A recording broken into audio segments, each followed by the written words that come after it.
ज़िया साहब, अब हतमी जो तज्ज़िया है वो तो यही है कि बेशक मौलाना फजल रहमान साहब हों, नवाज़ शरीफ साहब हों, खान साहब हों और ज़रदारी साहब हों, ये 4-5 फरीक़ैन जो हैं वो बैठ जाएं और फिर मामला हल कर लें। तो ये बैठक होती हुई 2025 में दिखाई दे रही है आपको नियर फ्यूचर में?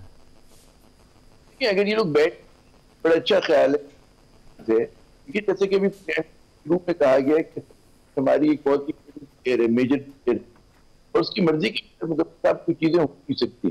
क्योंकि ये तस्वुर करें कि तीनों चारों ग्रुप मिलकर जो है कोई एंटी एस्टैब्लिशमेंट बयानिया बना ले, दायरे कि नहीं मुमकिन होगा। ये कर ले, कोई ऐसा फैसला कर ले जिसके ऊपर एस्टैब्लिशमेंट रजामंद ना हो तो नहीं हो सकता। तो जब तक एस्टैब्लिशमेंट ऑन बोर्ड नहीं होगी मामला जो है वो आगे नहीं चलेंगे। एक और बात हमें ध्यान में रखनी चाहिए कि जहां पर हम ये कह रहे हैं कि पीटीआई नाकाम हो गई और अपने मकासद हासिल नहीं की, बिल्कुल सही बात है, लेकिन इसको ब्रॉडली अगर ब्रॉडर पर्सपेक्टिव में देखें, मसला ये कि गेम फंसा हुआ है। अभी तक पाकिस्तान है कि जब भी इस तरह की लड़ाई होती थी तो सियासी कुव्वत फौरन हथियार डाल दिया करती थी और वो मतलब है नवाज का मुल्क बाहर चले गए, हो गया, इस पर तब वो लड़ाई जारी है।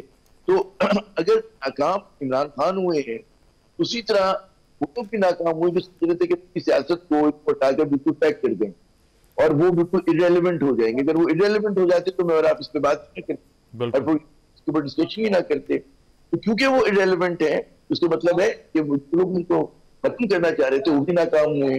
फिर पाकिस्तान को किस तरह के चैलेंजेस का सामना है, आप खुद सोचिए ना कि वजीर खजाना औरंगजेब कहते हैं कि FBI ये काम नहीं कर पा रही है ना।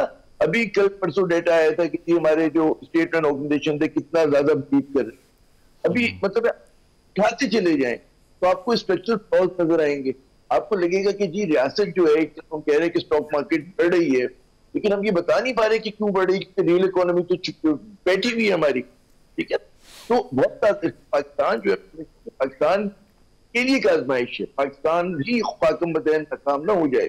और नाकामी से बचाने की एक ही सूरत है कि यहाँ पर कोई ग्रैंड सेटलमेंट हो, और वो सेटलमेंट का मतलब ये नहीं होता कि तमाम लोगों को छोटा छोटा हिस्सा मिल जाए। लेकिन सियासत में जब अफसर रिटायर हो सकता है, ब्यूरोक्रेट रिटायर हो सकता है, कुछ लोगों के लिए आप जगह बनाए। लेकिन यहाँ रिटायरमेंट का कल्चर अब तक आया नहीं है ना। अभी नहीं करेंगे। देखिए इस वक्त जो तेमल इमरान खान क्यों पॉपुलर है, इमरान खान इसलिए पॉपुलर नहीं कि उनकी परफॉर्मेंस, उनकी पॉपुलैरिटी की जो सोर्स है ये है कि जिनके खिलाफ आपने 20 साल 25 साल प्रोपेगेंडा किया, जिनको साबित किया आपने कि जी ये चोर है, ठीक है ना, ये खानदान चोर है, आप दोबारा आ गए।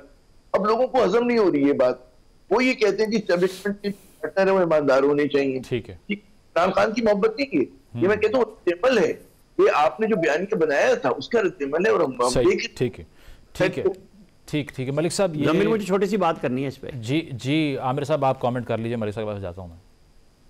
हाँ बिल्कुल, ये जो आमिर ज़िया साहब बात कर रहे थे मुझे याद आया, ये जो बयानिया बनाया, बेचा और ख़रीदा गया, पनामा के ऊपर एक GIT की रिपोर्ट बनी थी, आपको वॉल्यूम 10 याद है कि जी उसमें सारे ऐसे राज हैं। मैं चैलेंज कर रहा हूँ, उसके अंदर आपको वो मिलेंगे जिन्होंने पेड प्रोग्राम किए, जिनके कॉलम छपे, जिन्होंने खबरें छापी। वॉल्यूम 10 उस पर मुश्तमिल है। अच्छा, ये बयानिया था। करना है कि उनको आप बेनकाब करें कि मुल्क पे लगा हुआ है। और मैं तो कर दिया है, मैंने बता दिया जितना बेचा गया कि उसमें इंडियन राज है, नवाज शरीफ के फलाने हैं। मैं आपको कह रहा हूं खुलवा लें, नैब में पढ़ा जाके वॉल्यूम 10, चलें ये उसमें उन सब के नाम और पैसे आ जाएंगे। ठीक है जी मलिक साहब। अच्छा देखिए, अभी जब एक्सपोज करने की आमिर साहब बात करें, आपको याद होगा शरीफ फैमिली के शुगर मिल्स में कुछ इंडियंस जो हैं इंजीनियर्स काम करते थे। तैल कादी साहब ने एक प्रेस कॉन्फ्रेंस की थी, जनाब के रा के एजेंट पाकिस्तान आ गए, शरीफ फैमिली उनको लेकर आई। हालांकि वो जहांगीर खान तरीन की मिल में जो उनका पावर डिपार्टमेंट है उसमें वो काम करते थे, और वही मशीनरी को लुक आफ्टर करने के लिए वो शरीफ फैमिली की शुगर मिल में भी काम करते थे। ठीक। अब आपने बयानिया ये बना दिया कि मियाँ नवाज शरीफ ने अपने घर में रा के एजेंट रखे। देखिए जब हम इस हद तक मुखालफत में उतर आते हैं, उसके बाद आम आदमी तो आज भी कंफ्यूज है। मैं रोजाना देखता हूँ, हर रोज अब 15 दिसंबर से पहले खान साहब बाहर होंगे, ये भी बयानिया बिल्कुल ऐसे। अब कल मेरे साथ एक साहब बहस कर रहे थे, खान साहब जेल में नहीं है। अच्छा, आप अंदाजा करें। मैंने कहा जी कहाँ पे है खान साहब? उन्होंने कहा जिस दिन बुशा बीबी आई थी उन्होंने कहा था मैं रिहा करवा कर लेकर जाऊंगी, वो ले गई हैं। तो मैंने कहा किधर है? KPK में जनाब उन्होंने आराम से रखा हुआ है, और एक दिन वो एकदम वहां से निकलेंगे, आपको नजर आ जाएंगे। यानी जहां झूठ बिकता हो, जहां झूठ खरीदा जाता हो, और जहाँ झूठ बोला जाता हो वहाँ ये प्रोपेगेंडा बाहर बड़ी कामयाब होती है। हम देखें ना, हम कहते हैं जी वो बताते क्यों नहीं है। मैं आपको छोटा इसमें जो अभी राना साहब बात कर रहे थे कि अर्ज कर दूं, शरीफ फैमिली की एक मिल ट्रांसफर हुई यूएई से सऊदी अरब, जो उन्होंने जब मिल को वहाँ से स्टील मिल को ट्रांसफर किया था। अब उसका दुबई के कई पोर्ट्स हैं, एक पोर्ट से एनओसी ले लिया गया उस जमाने में, चूंकि उस वक्त मियाँ साहब को निकालना था, तो ये कहा गया जी यहाँ से तो मिल गई नहीं, और मियाँ नवाज शरीफ साहब और पूरी फैमिली झूठ बोलती है। दुबई के दूसरे पोर्ट से वो मिल वहाँ पे गई थी। डॉक्यूमेंट्स मेरे पास थे, मैंने इस पर खैर खबर भी दी थी। तो ये डॉक्यूमेंट्स हैं, लेकिन कोई मानने को तैयार नहीं थे, इसलिए कि उस वक्त निकालना था, तय कर लिया था ना नवाज शरीफ को इसी चक्कर में निकालना है। और ये 10-12 साल आमिर ज़िया साहब बैठे हैं कराची में, इनको याद होगा जरदारी साहब के खिलाफ क्या कंपेन चलती रही, भिखारी हैं, मांगते हैं और पैसे मांग के लेगा, हत्ता कि यहां तक कह दिया गया कर्ज उतारा, मुल्क सवारों के पैसे कहां गए। यानी स्टेट बैंक ऑफ पाकिस्तान से नवाज शरीफ निकलवा के ले गया। यानी अब उस पर लोगों को आप कैसे मुतमिन करेंगे। यानी ये हत्ता कि इवन जो डैम फंड है जिसके बारे में साकिब निसार साहब ने डैम फंड इकट्ठा किया, स्टेट बैंक के पास पैसे हैं। आप कैसे कह सकते हैं कि साकिब निसार साहब निकाल के ले गए। लेकिन इस मुल्क में ऐसे प्रोग्राम्स भी हुए हैं, सोशल मीडिया पे पूरी कंपेन चली है कि जी फलां बंदा पैसे निकाल के ले गया। हत्ता कि एक प्रोग्राम मैं आपसे एक और अर्ज करूं, 500 अरब रुपए मियां नवाज शरीफ ने पाकिस्तान से इंडिया ट्रांसफर कर दिए। एक कॉलम छप गया अखबार में, उस कॉलम वाले को आज तक हम ढूंढ रहे हैं, वो कॉलम लिखा किसने था। ठीक है राना साहब, शॉर्टली वक्त महदूद है, 2025 में अगर हुकूमत की हम बात कर लें, क्या मेजर चैलेंजेस आपको लगते हैं? पॉलिटिकल इंस्टेबिलिटी है, मैशत है, या फिर अपने इक़्तिदार को बरकरार रखना भी एक चैलेंज है? उस कॉलम को ढूंढिएगा मलिक साहब जिसका उन्वान था उठ है इंसानों के समुंदर उठ। कभी वो पाकिस्तान इस्लामिक फ्रंट के लिए लिखा गया था और कभी वो पीटीआई के लिए लिखा गया था। सुर्खी एक थी, नाम मुख्तलिफ थे।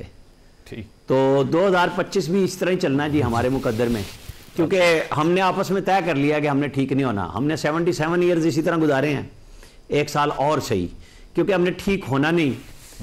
मुझे कोई ख़ास अल्लाह ताला की तरफ से कोई हो जाए रहमत, तो वरना मुझे कोई ऐसा आसार नज़र नहीं आ रहे कि कोई 2025 में कोई नए इनकलाब आ जाएंगे। अच्छा आमिर ज़िया साहब, आपकी राय में आमिर इलियास राना साहब तो पुरुमीद दिखाई नहीं दे रहे, आपको कोई होप है पॉलिटिकल स्टेबिलिटी की 2025 में? तो हमारी ख्वाहिश तो है मुल्क में काम आए, लेकिन आप देखें तो बड़ा नजर आ रहा है। वजह एक काफिया जो है मजमूई तौर पर आपको तैयार नहीं, और वो अवाम दोस्त तैयार नहीं। जब तक आप अवाम दोस्त नहीं होंगे, आप अवाम का जो नहीं रखेंगे, तो उस तब तक हम आगे बढ़ नहीं सकते। और मुझे ये लग रहा है कि जो हमारे कंट्रडिक्शन है, बजाय हम उनको सुलझाएं, हम उनको मजीद आ रहे हैं। और ये कलेक्टिव फेलियर सबका फेलियर है, किसी पोलिटिकल पार्टी का नहीं है। तो तमाम जमातें जो पार्लियामेंट में बैठी है, वो कहते हैं मुस्तकबिल पाकिस्तान का बनाने में नाकाम रही हैं, और हमारे लिए बाइस तशवीश होती है क्योंकि चैलेंजेस बहुत हमारे साथ। तो इस मुज़ाकराती अमल से भी कोई खास तवक्को ना रखें, फिर ये कह रहे हैं? मैं ये समझता हूँ कि खुद देख पाएगी क्या मांग रही है। और अगर जैसे कि हमारे दोस्त कह रहे हैं कि एस्टेब्लिशमेंट उनको रात दिखाने के लिए, देने के लिए तैयार नहीं, तो ठीक है।